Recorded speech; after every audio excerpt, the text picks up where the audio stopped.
Oyez amis cryptozoologues, aujourd'hui on va vous présenter notre chaîne YouTube afin que vous puissiez voir de quoi il s'agit. On voulait vous remercier déjà pour les retours qu'il y a eu. C'était super sympa, on a eu des commentaires constructifs et voilà, merci. Merci beaucoup. Donc on va vous expliquer ce qu'est la cryptozoologie, mais nos futurs projets du coup, et pourquoi on a décidé de faire ça en fait sur YouTube. Le terme cryptozoologie vient du grec et signifie étude des animaux cachés.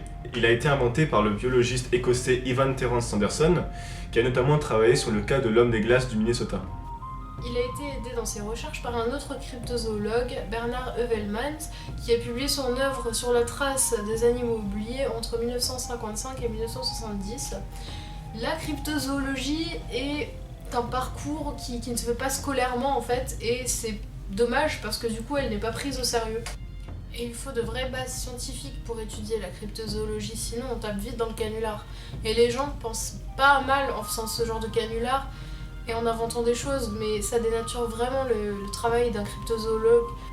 Nous, on fait ce genre de vidéos, on n'est pas cryptozoologue, on n'est pas professionnel, mais on aimerait vous faire découvrir cet univers rempli de créatures parce que la pop culture en est remplie en fait.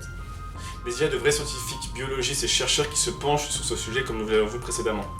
Il y a une vraie classification en ce qui concerne les cryptides, on peut en distinguer 5 d'ailleurs. Les animaux connus à travers des traditions, des contes, des représentations ou encore des légendes.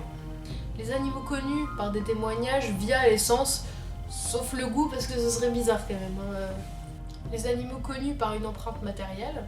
Les animaux connus par un ou plusieurs éléments anatomiques. Des os, du sang, des poils, des écailles, etc. Et enfin, les animaux connus par un spécimen vivant ou mort.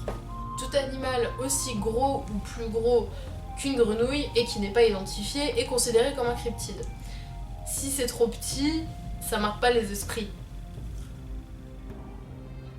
Et dis-moi Fred, on se demande souvent, la cryptozoologie est-elle une science? Et oui, jamais. Bernard Heuvelmans dira que pour qu'elle soit considérée en tant que telle, elle doit répondre à 2 impératifs quant à ses acteurs et son objet. 1. Lorsqu'elle est menée par des scientifiques uniquement lors des recherches. Et 2. Lorsqu'elle se base sur des indices et preuves irréfutables et des témoignages objectifs. Sinon, ce n'est pas une vraie science.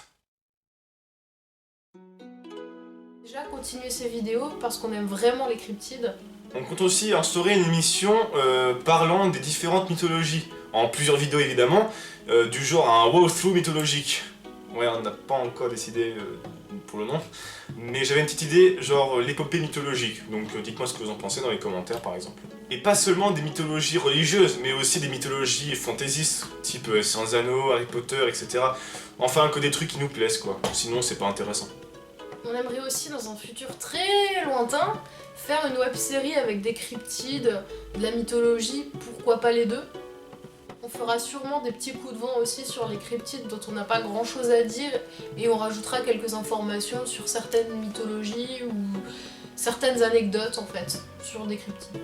Ah, et on aimerait aussi que le jeu de rôle sur lequel on est en train de bosser voit le jour un jour. C'est joliment dit ça? J'aime bien, j'aime bien.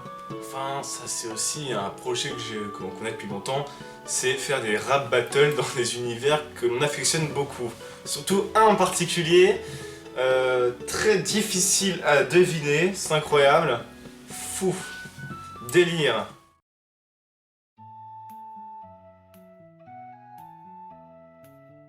Bah, en fait, on a baigné dans les cryptides depuis notre enfance, pareil pour la mythologie, par exemple avec Okami, Harry Potter, Spyro, Le Seigneur des Anneaux, d'autres films et d'autres jeux vidéo et d'autres séries. Le vrai déclic, ça a vraiment été quand on a voulu créer notre jeu de rôle, donc Elonia. Et on voulait expliquer au départ l'univers qu'il y avait dedans. Sauf qu'on s'est dit que ça serait un peu compliqué quand même, étant donné qu'il faut d'abord faire connaître le jeu de rôle et après on aurait pu expliquer. Et du coup on s'est dit pourquoi pas expliquer tout ce qu'il y a dedans. Donc il y a beaucoup de cryptides et on s'est... Enfin, je répète, hein, mais on s'est dit que on pourrait expliquer des choses que les gens ne savent pas sur ces cryptides étant donné qu'on est des passionnés. Pour ma part, déjà plus jeune, je voulais essayer de percer sur YouTube en faisant des vidéos de temps en temps. J'en faisais par exemple avec un ami. On appelait ça TV Conneries, mais bon, c'était pas terrible, c'était vraiment des blagues bas de gamme. Et puis j'ai lancé ma chaîne aussi tout seul, sur lesquelles je faisais des vidéos sur des jeux vidéo, et surtout c'était sur Call of Duty. Voilà, la honte.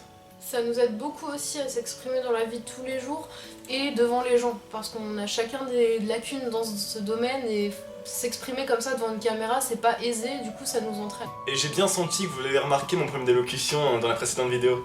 Merci, vraiment, ça m'a beaucoup bougé.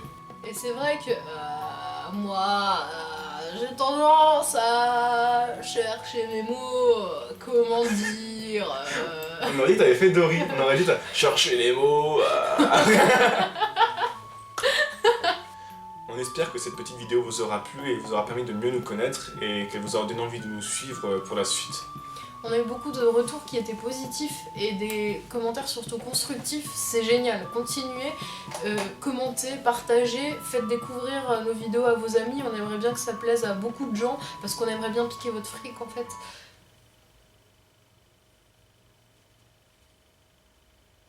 Au revoir et à la prochaine.